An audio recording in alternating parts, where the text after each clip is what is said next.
Hey y'all, welcome back to the Girl Talk Oracle podcast. I'm your host, Kiera. Over here on this podcast, we get into all things self-love, healing, leveling up, and becoming the best version of yourself. Today's conversation is going to be about red flags and why we tend to ignore red flags when they're clearly right directly in front of us. Okay.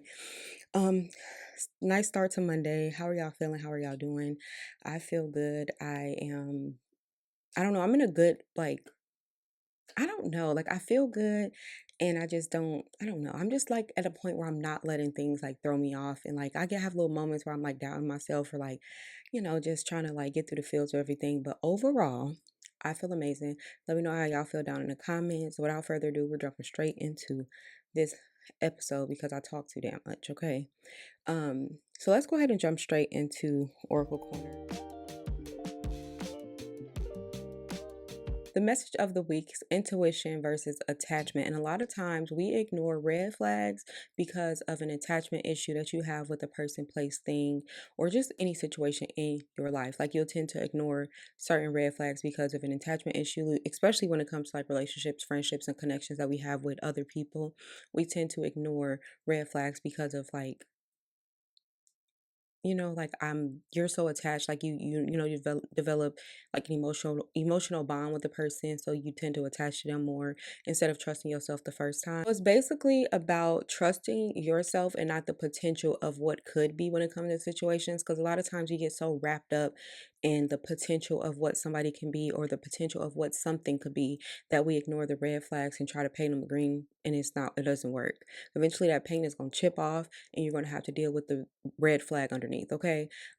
So the affirmation of this week is going to be, I trust myself even when it doesn't make sense. And again, I trust myself even when it doesn't make even I trust myself even when it doesn't make sense. That affirmation has got me through so much because there's times in my life where I'm like, what is going on? I'm going with my instinct, but it doesn't feel right. In the physical, it doesn't look right. I'm going based off of how I feel, but it's not showing up in my life at this current moment. And then I look back a couple months, couple years, and I'm like, it did make sense. It just didn't make sense in that moment. But a lot of times, if you go ahead and trust yourself the first time before it makes sense, you won't have to end up in certain loops and certain cycles that keep you stuck and keep you on certain paths that you're not supposed to be on in the first place. Alrighty, so that's what we have for Oracle Corner. So let's go ahead and get into a read the room.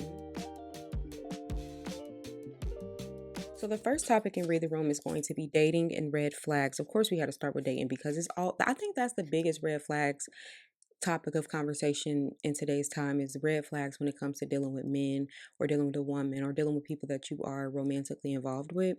And when it comes to dealing with red flags in relationships, a lot of times we ignore them, like I said, based off the potential of what somebody can be and what we think they could be, that we build this whole entire dream fantasy about this person, all based on what we think that they can provide for us, what we think that they can do for us. And I said this in the last episode, in the previous episode, I said to trust a man's actions, not his words, because a man will yip yap and yap yap yap, and then they won't show up in the physical. And it's like, but you said, and it's like, no, but you trusted and you trusted and you should have listened to yourself. You know what I'm saying? It's like, how you gonna be listening to an outside source, a man telling you what they gonna do instead of listening to yourself when if yourself is telling you, hey, something don't feel right about this connection. Hey, something is off about this man. Like he keeps saying this but doing this, and you don't trust yourself on it. You keep doubling back and going back on how you feel and what your intuition is telling you. So in dating, I think a lot of times, a lot of heartbreak and, you know, long wrongful endings, even as I'm gonna go as far as even saying a man cheating on you can be avoided if we simply trust our intuition the first time. A lot of women, myself included, could have avoided heartbreak if I had to trust my intuition the first time. I remember, and it's so crazy. I've never even spoke about this. Shout out to my homegirls because y'all get the tea over here. But I remember when I was, why am I always hungry? I don't be eating in the morning. I'm sorry. And I'll be filming right after I do my makeup. I literally do makeup, film, and I'll be hungry as hell. But basically, let's get back to it. When I was first starting my relationship with my ex, with my child's father, I did not trust myself on this connection. And it's so crazy. I look back at it and I'm like, the signs were there, but you were so wrapped up in this fucking fantasy that you couldn't even see it. It's like I would say to myself, like deep down, like not to nobody else, not out loud. I would just think to myself, like, I don't feel like he's being truthful to me. And it's like, but I don't have proof. And I remember the dumbest shit I could have ever told myself is like, if he's cheating, he's doing a good job because I don't know about it. Like, obviously, like he's treating me right. It's like, and it wasn't that I thought that he was cheating at that time. It was just like, I don't have a reason to not trust him. Basically, is what I was trying to get at. And it's like, that's the dumbest shit you could have ever said, girl. Shut your stupid ass little girl. You're stupid. Just stupid and dumb. But anyway. But anyway, like it was times where I remember when he first moved back to Ohio where I am, and we were arguing like so much. We were like having little fights about little things. And that just goes this conversation could go way deeper than what I'm about to let it because I gotta get off this topic. But I remember like when he moved in with me, like I would have my stuff a certain way. Like y'all know about my undiagnosed ADHD. Like I have like certain stuff. Like I know where I put my stuff because if I want to go back to it, it's right there. But he would come and like clean up everything and just like change my shit. And I'm like, but I put my mail right there because I knew I was gonna come back and find it. Now you done cleaned up and you don't even know where the fuck you put it at. Like we used to argue about the dumbest shit, and it was a point like for a split moment that I was just like, I don't think this is the connection. Like something is off. But I ignored that first feeling. I swear to y'all, and I'm not bullshit. I promise y'all, that thought was my intuition the first time. And I ignored it so bad. Like, I ignored that shit so something bad. Like, I ignored the fact that I had this thought, this is not the connection. Like, I feel like we would have even been good as friends. You know what I'm saying? But it's just, I couldn't. But then I also go back to the point of saying, like, we had a beautiful baby girl. We got a beautiful baby girl. She's 8 and beautiful. And, we were meant to create her. But because of our connection at the time, we both got so wrapped up in us that we like fell in love with each other. You know what I'm saying? Like it wasn't like it's just a lot. But anyway, I'm saying that because that was one time I didn't trust my intuition. No, that was the second time actually, because the first time was, I remember vividly, it was my mom's birthday. It was my mom's birthday, and everybody had, like not everybody, but my uncle, my dad, everybody had came together, my auntie, and threw my mom a surprise barbecue. And it's so funny that I'm speaking on this. My mom's birthday was literally just like a couple days. My mom's birthday was just on last Monday, and my dad's birthday was just on Thursday. And so this is like a full circle moment. I'm literally thinking about this. I haven't thought about this in years. And I remember I was gardening, and I was the one that had to keep my mom from knowing about it. Like we were supposed to go to dinner, and everybody left me at the house with my mom. And I was, like I said, I was gardening, but I was a baby gardener. And I remember like my thoughts on loop, loop, loop, loop, loop, loop, loop. That's not your man. That's not your man. He's not for you. He's not for you. I was like, damn. But I thought it was because of you know what I'm saying? And so I just kept talking to my mom, trying to keep my mind off of it. I'm like, damn, I got to try to stop thinking about this. Well, I'm also got to stop trying to not tell her about her birthday party. This is off subject. But I'm just saying, like, at that moment, my intuition was screaming at me that was not the connect. That was not my soulmate. That was not my husband. But here we are. All right. Now we're going to talk about friendships. And friendships can kind of do the same thing when it comes to red flags, because you'll notice, like, for me personally, like, I notice a lot of girls that when I first meet them, they're really shady to me. And I'm not a perfect person. Like I told y'all before, I've been a bad friend before, and we're definitely gonna do a video on, my ups and downs with like being a bad friend or whatever. But my connections with certain women, I always notice in the beginning that they're always really shady to me. Like they always say something that's like, why would you say that to me? Like I don't, and then it's like I've had friends like in high school that would like say shit about me right in my face. Not high school, middle school. And I talked about this before too. It wasn't a podcast episode. It might have been, but it probably was just a talking head. But I remember they used to call me airhead because like I just don't, like, social cues are not like super huge for me. And then it's like be direct, bitch. Cause like I'm a little off, my brain is not wired like most. And I just feel like the red flags have always been there. And it was like, what lives in the back of my head all the time is my mom saying, that's not your friend. That's not your friend. Is that your friend? Like, that's not your friend. My mom will always tell me that. And I used to be like, that is my best friend, girl. The whole time, like half of those girls did not like me. They were shady to me behind my back. And I probably could have done some shady shit too, you know what I'm saying? But I just noticed like a lot of women when it comes to friendships, immediately I know if I'm going to like you or if you're going to be an issue when it comes to our friendship, or I know how our friendship is going to play out. Like, yeah, we're going to be cool, but we're going to be cool at a distance. Like, you're not coming over my house. Like, we can chill, whatever, whatever. But I noticed that a lot. And funny enough, like, I really ignore red flags in relationships more than friendships. And I said, girl, you got to do better because how are you putting your friends up, holding your friends to a higher standard than a man when a man can take way more from you than a friend could ever? You know what I'm saying? Like, we don't let our friends get too close to take enough, but we let a man consume our whole world. And the red flags be flagging when it comes to these men. You know what I'm saying? So I just feel like at a certain point, you do have to stop romanticizing potential and start looking at stuff for what it is and always paying attention to if they move this way, this is exactly what they meant.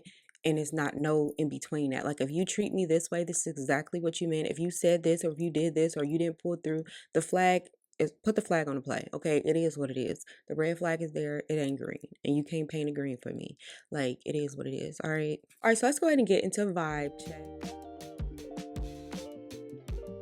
Hey y'all, so y'all know the game we playing this week is what will my homegirl do. Like, this is my favorite game. I don't know. I gotta come up with some different games, but right now this is my favorite.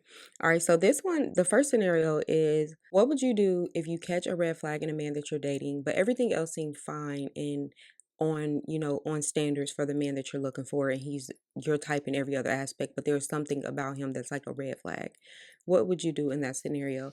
I don't know. Like, and this is why I know I'm not fully healed, and I will be honest about that. Not healed, but what's the word I'm looking for? I'm not fully evolved enough, because there is a part of me that feel like I will still look at the potential of that connection. I feel like it depends on what the red flag is. If it's something like he needs to learn how to plan dates, I think I'm willing to work around that. But if it's something as far as like him being a liar, I don't think I can work around it because if you're a liar, you're a liar. You know what I'm saying? But if it's like, oh, he needs to learn how to be more romantic, if that's something I can like, okay, hey, I like flowers, but if I gotta keep telling you, then But I think that's something I can work with. But I do feel like it depends on exactly what the red flag is because that's gonna make me lean left or right. You feel me? Let me know what y'all think about that and what would y'all do in that scenario, or like how do y'all feel about that? Do y'all give chances or will it just be is a wrap? What would you do if your friend is warning you about someone that you're dating, but you feel like they just don't see them like you do? Oh, that's hard because I feel like the friends be seeing it. Not even just friends, like your family and your friends see somebody's like their ways way before you can ever see them coming from a mile away, like 100%.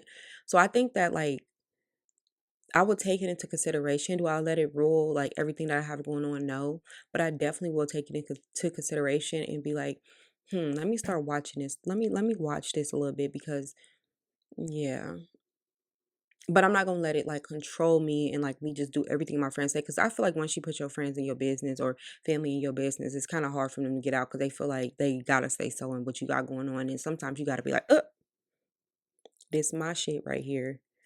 But also, when that shit start crumbling down, don't go crying to your friends and family. That's why one thing I did in my last relationship was kept it private. I literally did not tell my mom, or my mom was the first person I told about like it ending. And I did not tell anybody from a simple fact because when he first cheated, I literally stayed with that. Like, I knew I wasn't going nowhere. So I didn't tell nobody about it. Like, why would I tell somebody that he cheated if I wasn't going anywhere? So I didn't tell nobody that he cheated on me because I knew that I was going to stay. But once I got to that point where I called my mom and I just started bawling on the phone to her, like, I'm tired. And she's like, here, my mom, she does her little mommy thing. And then this made me cry even more, girl. But like, once I told my mama, it was up. Like, I was done. I said, I'm done. I don't care. I don't care. I'm done. So, like I said, if you gonna tell them to stay out your business, when they trying to tell you in the beginning, don't go crying to them when that shit start crumbling down. Keep them out your business until you know you're gonna be done with that man. Because once you mix family and friends into your business, you can't get mad when they don't like the other person. You cannot. Okay. But let me know what y'all think down in the comments. What would y'all do? How would y'all handle that situation? Would you listen to your friend? Would you not listen to your friend? You know what I'm saying? Because sometimes bitches be hating, so they might want your nigga, you know what I'm saying? So you just gotta, play your card right. All right, so let's go ahead and get into girl code. 3 girl codes that you can take away from this here episode. The first girl code is going to be red flags don't stop because you like a person. Red flags do not stop because you like a person. Girl, you just painted that red flag green and that paint gonna chip off as soon as that love and that spell start fading away, girl. Red flags don't stop because you like somebody. Trust yourself, and when you see that red flag, you get out of there or run. All right, the second girl code is going to be sometimes we ignore the truth because we like the fantasy more. Ooh, child. Let me tell you something about a fantasy, baby. Because when I say I'm a Pisces rising, so when I say I get deep into the fantasy world, baby, that's my specialty. Like when I say I romanticize so bad, I'm getting better. Stop, please, hold up. But I get into the fantasy world so bad, like it doesn't even make sense. Like, how the fuck are you, like, girl? Like, what are you doing? You know what I'm saying? Like, okay. Side note, because we're talking about fantasy. I just dropped an album. It's called Fantasy. It's on Apple, Spotify, YouTube. I'm gonna link it. Make sure y'all stream my because it's a fire album. Side note, I used AI to create it. I wrote it, but I didn't sing it because I don't know how to sing. But stream it because it's actually a dope ass album. It's about everything that I've been through, my heartbreak and stuff like that. So shout out to me. Make sure y'all stream my album. But sometimes we just like the fantasy more, and we gotta stop doing that because that fantasy gonna get you toe up. And the visualization, the what, girl? When I wrote, so the first song on the album is called Karma. This has something to do with girl code. I'm not just yapping and promoting. The first song on the album is called Karma. But originally, when I wrote that song, it was called Fantasy because I feel like I was in a fantasy when it came to my last relationship. Like I was just so overwhelmed and just consumed of like, oh, he loved me and I love him and da da da da. You know, I was 10 years in that shit. So it's like I was deep in that fucking fantasy. And then like one of the lyrics is like, it's like always laugh through the pain, no matter how hard it hurts. I can't lie, this shit hit me different. You got me so lost for words. I was living in a fantasy, lost in my own fantasy world until the lies came crashing in. You got me way past hurt. That was like literally like the first chunk of the song, right? And my visual for that song, like if I were to do a music video, would be me in this fantasy world and um like like some type of ship, like a space extraterrestrial, am I saying that right?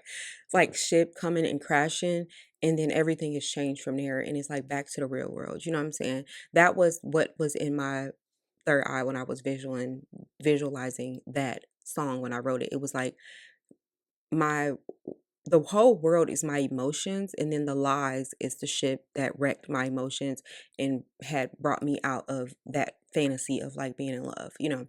So get out that fantasy, girl. I promise you. Because once the distant lies come crashing and girl, ain't gonna be nothing funny. All right, the last girl code is your intuition whispers before life starts screaming. Your intuition will be whispering to you before life starts screaming. And that goes back to the affirmation from Oracle Corner where it said, trust yourself before it makes sense.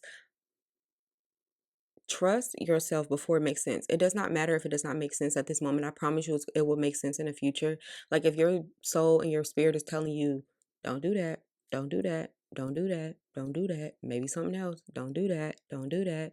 Listen, because the more you ignore your intuition, the quieter it becomes. Because it's like, if you're not going to trust yourself, why the fuck am I even talking to you? You know what I'm saying? But anywho, that is what we have for today's episode. I hope y'all did enjoy this conversation. If you did, let me know down in the comments how y'all felt about this episode. Give me some other topics y'all want to talk about, anything y'all want to see on the pod, let me know.